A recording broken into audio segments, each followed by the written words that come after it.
ꯑꯩꯈꯣꯏ ꯄꯨꯝꯅꯃꯛꯅ ꯅꯨꯄꯤ ꯊꯦꯡꯅꯔꯦ꯫ ꯑꯩꯅ ꯍꯥꯏꯔꯤꯕ ꯅꯨꯄꯤꯁꯦ ꯃꯥꯒꯤ ꯐꯤꯖꯤꯀꯦꯜ ꯕ꯭ꯌꯨꯇꯤ 10ꯒꯤ ꯃꯅꯨꯡꯗ 10 ꯑꯣꯏꯕ, ꯃꯥꯒꯤ ꯃꯁꯝꯁꯦ ꯄꯔꯐꯦꯛ ꯑꯣꯏ, ꯃꯥꯒꯤ ꯁ꯭ꯀꯤꯟꯁꯦ ꯍꯥꯏꯅꯤꯡꯉꯥꯏ ꯂꯩꯇꯦ, ꯑꯗꯨꯒ ꯁꯤꯒꯤ ꯅꯨꯄꯤꯁꯦ ꯁꯪꯁꯥꯔꯁꯤꯗ ꯂꯩꯔꯤꯕ ꯅꯨꯄꯥ 99%ꯅ ꯐꯖꯕ ꯍꯥꯏꯕꯁꯦ ꯁꯨꯃꯥꯏꯅ ꯇꯧꯒꯗꯕꯅꯤ ꯍꯥꯏꯕꯗꯣ ꯆꯞ ꯆꯥꯏ꯫ ꯃꯥꯒꯤ ꯐꯖꯕꯒꯤ ꯑꯦꯅꯔꯖꯤꯁꯦ ꯀꯌꯥꯝꯅ ꯀꯟꯒꯦ ꯍꯥꯏꯕꯗ ꯍꯩ ꯁꯤꯡꯂꯕ ꯃꯑꯣꯡ ꯇꯥꯕ ꯅꯨꯄꯥ ꯐꯥꯎꯗ ꯉꯥꯎꯗꯅ ꯆꯠꯍꯟꯕ꯫ ꯑꯗꯨꯕꯨ ꯀꯩꯅꯣꯝ ꯇꯧꯗꯨꯅ ꯅꯪꯅ ꯃꯥꯒ ꯋꯥꯔꯤ ꯁꯥꯟꯅꯕ ꯐꯪꯗꯨꯅ ꯅꯪꯅ ꯈꯪꯉꯤ ꯃꯥꯒꯤ ꯐꯖꯕꯁꯦ ꯄꯔꯐꯦꯛ ꯑꯣꯏꯕꯗ ꯅꯠꯇꯅ ꯃꯥꯒꯤ ꯄꯔꯁꯣꯅꯦꯂꯤꯇꯤꯁꯨ ꯄꯨꯔꯥ ꯄꯔꯐꯦꯛꯅꯤ꯫ ꯅꯪꯅ ꯅꯨꯄꯤ ꯑꯃꯗ ꯌꯥꯎꯍꯟꯅꯤꯡꯕꯗꯣ ꯄꯨꯔꯥ ꯂꯣꯏꯅ ꯌꯥꯎꯕ꯫ ꯁꯤꯒꯤ ꯅꯨꯄꯤꯁꯦ ꯇꯁꯦꯡꯅ ꯂꯥꯛꯀꯤ ꯃꯅꯨꯡꯗ ꯑꯃ ꯅꯠꯇ꯭ꯔꯒ ꯀꯔꯣꯔꯒꯤ ꯃꯅꯨꯡꯗ ꯑꯃ ꯑꯣꯏꯔꯝꯕꯁꯨ ꯌꯥꯏ, ꯑꯗꯨꯒ ꯅꯨꯄꯥ ꯑꯅꯝꯕꯒꯩ ꯃꯥꯅ ꯊꯛꯀꯠꯍꯜꯂꯤ꯫ ꯑꯗꯨꯕꯨ ꯀꯔꯤꯒꯨꯝꯕ ꯐꯤꯕꯝꯗꯣ ꯑꯣꯟꯊꯣꯛꯑꯗꯤ ꯅꯨꯄꯥ ꯑꯅꯝꯕꯅ ꯃꯈꯣꯏꯒꯤ ꯄꯥꯈꯠꯄꯗꯨꯅ ꯉꯥꯎꯍꯜꯂꯤ ꯅꯨꯄꯤꯒꯤ ꯑꯀꯣꯏꯕꯗ ꯂꯩꯕꯗ, ꯑꯗꯨꯕꯨ ꯃꯈꯣꯏꯅ ꯈꯪꯗꯦ ꯅꯨꯄꯤꯁꯨ ꯆꯞ ꯃꯥꯟꯅꯩ ꯅꯨꯄꯥꯗꯧꯅ꯫ ꯑꯁꯦꯡꯕꯗꯤ ꯀꯔꯤꯅꯣ ꯍꯥꯏꯕꯗ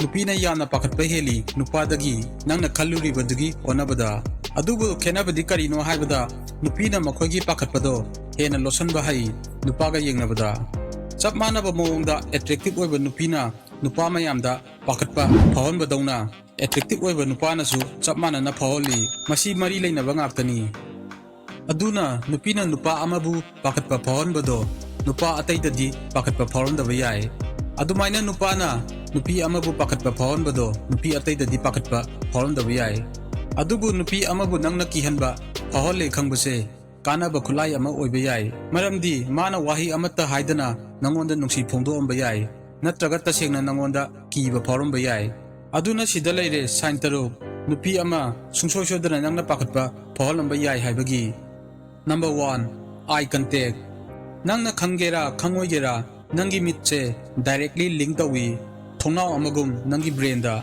ꯃꯁꯤꯅ ꯃꯔꯝ ꯑꯣꯏꯔꯒ ꯅꯪꯒꯤ ꯕ꯭ꯔꯦꯟꯅ ꯗꯤꯐꯦꯟꯁ ꯃꯦꯀꯥꯅꯤꯖꯝ ꯑꯃ ꯁꯦꯝꯃꯤ ꯃꯄꯥꯟꯒꯤ ꯀꯤꯍꯜꯂꯛꯄꯗꯒꯤ꯫ ꯑꯗꯨꯅ ꯅꯨꯄꯤ ꯑꯃꯅ ꯅꯪꯉꯣꯟꯗ ꯑꯥꯏ ꯀꯟꯇꯦꯛ ꯇꯧꯔꯛꯄꯗ ꯃꯁꯤꯅ ꯃꯍꯥꯛꯀꯤ ꯋꯥꯈꯜ ꯄꯨꯛꯅꯤꯡ ꯍꯛꯆꯥꯡꯗ ꯀꯤꯍꯟꯕ ꯐꯥꯎꯍꯟꯕ ꯌꯥꯕꯒꯤ ꯈꯨꯗꯣꯡꯆꯥꯕ ꯄꯤ꯫ ꯑꯗꯨꯅ ꯅꯨꯄꯤ ꯑꯃꯕꯨ ꯅꯪꯅ ꯀꯤꯍꯟꯕ ꯄꯥꯈꯠꯄ ꯐꯥꯎꯍꯟꯕ ꯃꯇꯝꯗ ꯃꯥꯅ ꯑꯥꯏ ꯀꯟꯇꯦꯛ ꯇꯧꯗꯅꯕ ꯍꯣꯠꯅꯅꯤ꯫ ꯃꯁꯤꯒꯤ ꯑꯥꯏ ꯀꯟꯇꯦꯛ ꯇꯧꯗꯕꯁꯤꯅ ꯃꯥꯒꯤ ꯃꯑꯣꯡꯅꯤ ꯈꯤꯇꯪ ꯉꯥꯛꯊꯣꯛꯆꯅꯕ꯫ ꯑꯗꯨꯃꯥꯏꯅ ꯆꯞ ꯃꯥꯟꯅꯅ ꯅꯨꯄꯥꯅꯁꯨ ꯑꯥꯏ ꯀꯟꯇꯦꯛ ꯇꯧꯗꯅꯕ ꯍꯣꯠꯅꯅꯤ ꯅꯨꯄꯤ ꯑꯃꯅ ꯄꯥꯈꯠꯄ ꯐꯥꯎꯍꯟꯕ ꯃꯇꯝꯗ꯫ ꯑꯗꯨꯕꯨ ꯁꯤꯗ ꯈꯦꯠꯅꯕ ꯈꯤꯇꯪ ꯂꯩ꯫ ꯅꯨꯄꯤ ꯑꯃꯅ ꯀꯟꯐꯤꯗꯦꯟ ꯂꯩꯅ ꯑꯥꯏ ꯀꯟꯇꯦꯛ ꯇꯧꯗ꯭ꯔꯕꯗꯤ ꯃꯥꯅ ꯅꯪꯕꯨ ꯂꯥꯏꯛ ꯇꯧꯔꯝꯗꯕ ꯌꯥꯕꯒꯤ ꯆꯥꯟꯁ ꯋꯥꯡꯉꯤ, ꯅꯠꯇ꯭ꯔꯒ ꯅꯪꯉꯣꯟꯗ ꯃꯔꯝ ꯑꯃꯍꯦꯛꯇꯒꯤ ꯏꯟꯇꯔꯦꯁꯇꯦꯠ ꯑꯣꯏꯔꯝꯗꯕ ꯌꯥꯏ꯫ ꯑꯗꯨꯕꯨ ꯅꯨꯄꯤ ꯑꯃꯅ ꯏꯀꯥꯏꯕ ꯅꯔꯚꯁ ꯑꯣꯏꯕ ꯃꯑꯣꯡꯗ ꯑꯥꯏ ꯀꯟꯇꯦꯛ ꯇꯧꯗꯅꯕ ꯍꯣꯠꯅꯔꯗꯤ ꯃꯁꯤ ꯅꯪꯅ ꯄꯥꯈꯠꯄ ꯀꯤꯍꯟꯕ ꯐꯥꯎꯍꯜꯂꯦ ꯍꯥꯏꯕꯒꯤ ꯆꯥꯟꯁ ꯋꯥꯡꯉꯤ, ꯑꯗꯨꯒ ꯅꯪꯅ ꯃꯥꯕꯨ ꯂꯥꯏꯛ ꯇꯧꯔꯗꯤ ꯃꯗꯨ ꯈꯪꯖꯤꯟꯕꯗ ꯀꯥꯟꯅꯅꯤ꯫ 2.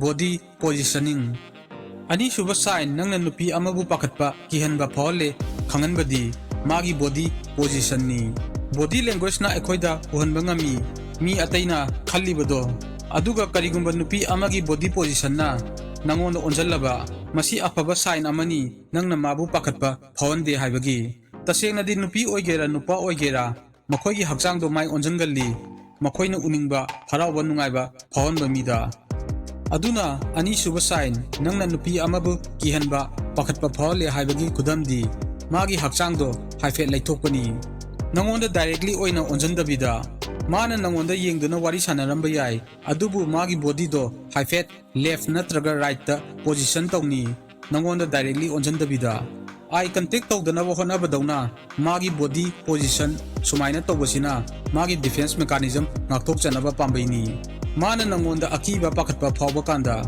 ꯑꯗꯨꯕꯨ ꯅꯤꯡꯁꯤꯡꯉꯨ ꯅꯨꯄꯤ ꯈꯔꯗꯤ ꯃꯈꯣꯏꯗ ꯑꯀꯤꯕ ꯐꯥꯎꯍꯟꯕ ꯅꯨꯄꯥꯗ ꯑꯦꯇ꯭ꯔꯦꯛꯇꯦꯠ ꯇꯧꯒꯜꯂꯤ꯫ ꯃꯁꯤ ꯍꯥꯏꯌꯦꯅ ꯅꯪꯉꯣꯟꯗ ꯑꯀꯤꯕ ꯐꯥꯎꯕ ꯅꯨꯄꯤ ꯈꯨꯗꯤꯡꯃꯛ ꯅꯪꯉꯣꯟꯗ ꯑꯦꯇ꯭ꯔꯦꯛꯇꯦꯠ ꯑꯣꯏ ꯍꯥꯏꯕ ꯅꯠꯇꯦ꯫ ꯑꯗꯨꯕꯨ ꯈ꯭ꯋꯥꯏꯗꯒꯤ ꯃꯔꯨ ꯑꯣꯏꯕ ꯁꯤꯒꯤ ꯕꯣꯗꯤ ꯄꯣꯖꯤꯁꯟꯁꯦ ꯇꯧꯕꯒꯤ ꯃꯔꯝꯗꯤ ꯃꯈꯣꯏꯅ ꯄꯥꯎ ꯐꯥꯎꯅꯔꯤꯕꯗꯨꯗꯒꯤ ꯊꯨꯅ ꯊꯣꯛꯂꯛꯄ ꯌꯥꯅꯕꯅꯤ꯫ ꯃꯈꯣꯏꯅ ꯗꯔꯀꯥꯔ ꯇꯥꯔꯦ ꯈꯟꯕ ꯀꯥꯟꯗ ꯍꯩꯅꯗꯕ ꯏꯀꯥꯏ ꯍꯪꯒꯣꯏꯕ ꯌꯥꯝꯅ ꯎꯠꯊꯣꯛꯇꯕꯤꯗ꯫ 3. ꯃꯥꯒꯤ ꯈꯣꯟꯖꯦꯜ꯫ ꯑꯍꯨꯝꯁꯨꯕ ꯁꯥꯏꯟ ꯅꯪꯅ ꯅꯨꯄꯤ ꯑꯃꯕꯨ ꯀꯤꯍꯟꯕ ꯄꯥꯈꯠꯄ ꯐꯥꯎꯍꯜꯂꯦ ꯍꯥꯏꯕꯁꯤꯗꯤ ꯃꯁꯤꯃꯗꯤ ꯑꯩ ꯏꯁꯥꯃꯛꯇ ꯄꯔꯁꯣꯅꯦꯜꯂꯤ ꯑꯣꯏꯅ ꯑꯦꯛꯁꯄꯤꯔꯤꯌꯦꯟꯁ ꯇꯧꯈꯤꯕ ꯑꯃꯅꯤ꯫ ꯑꯩꯅ ꯅꯍꯥ ꯑꯣꯏꯔꯤꯉꯩꯗ ꯑꯩꯅ ꯆꯠꯄ ꯁ꯭ꯀꯨꯜꯗꯨꯗ ꯅꯨꯄꯤ ꯑꯃ ꯂꯩꯔꯝꯃꯤ꯫ ꯃꯥꯒꯤ ꯕꯦꯁ ꯐ꯭ꯔꯦꯟꯒ ꯂꯣꯏꯅꯕꯗꯗꯤ ꯃꯈꯣꯜ ꯌꯥꯝꯅ ꯍꯧꯗꯨꯅ ꯅꯣꯛꯈꯤ ꯇꯧꯗꯨꯅ ꯂꯩ, ꯑꯗꯨꯕꯨ ꯑꯩꯅ ꯃꯅꯥꯛꯇ ꯅꯛꯁꯜꯂꯨꯕꯗ ꯏꯈꯪ ꯈꯪꯍꯧꯗꯅ ꯃꯥ ꯇꯨꯃꯤꯟꯅ ꯂꯩꯈꯤꯅꯤ, ꯑꯗꯨꯒ ꯑꯩꯉꯣꯟꯗ ꯋꯥꯔꯤ ꯁꯥꯟꯅꯔꯛꯄ ꯃꯇꯝꯗꯗꯤ ꯃꯥꯒꯤ ꯈꯣꯟꯖꯦꯜꯗꯣ ꯊꯣꯠ ꯅꯧꯕ ꯃꯇꯧꯗ ꯁꯥꯔꯛꯀꯅꯤ꯫ ꯑꯩꯒꯤ ꯄꯨꯛꯅꯤꯡꯗꯗꯤ ꯀꯩꯅꯣꯝꯗꯤ ꯐꯥꯎꯈꯤ, Adubu konadi mana aingonda tasengna like tawrami khangki.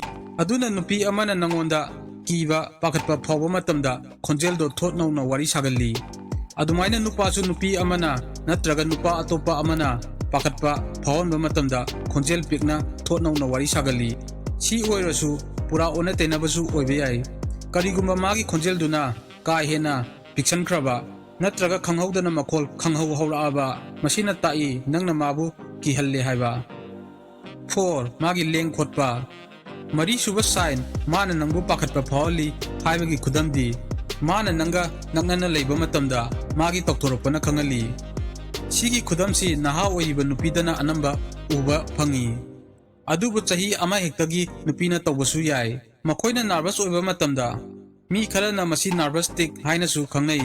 Adubu masi tasengna karino haibada brain nervous oiba matamda thadorakpa energy ni. Ningsingu miyoiba aikhoigi hakchanga wakhalonga si yamna naknaba mari leinai.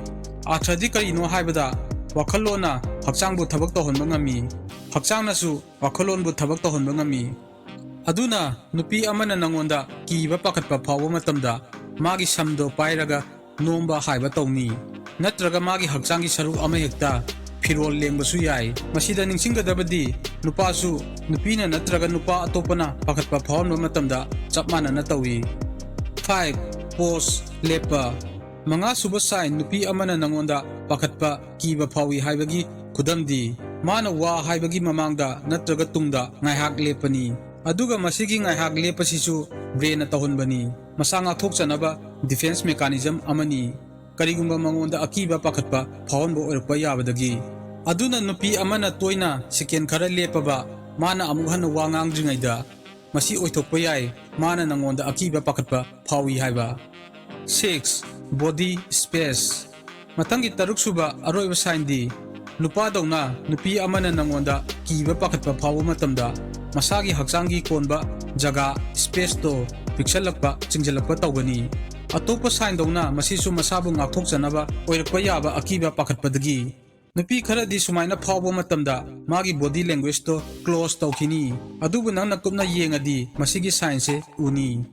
Adubu akhoina loisandringagi mamangda yan maru oiba nangna understand tawgadaba ama lei.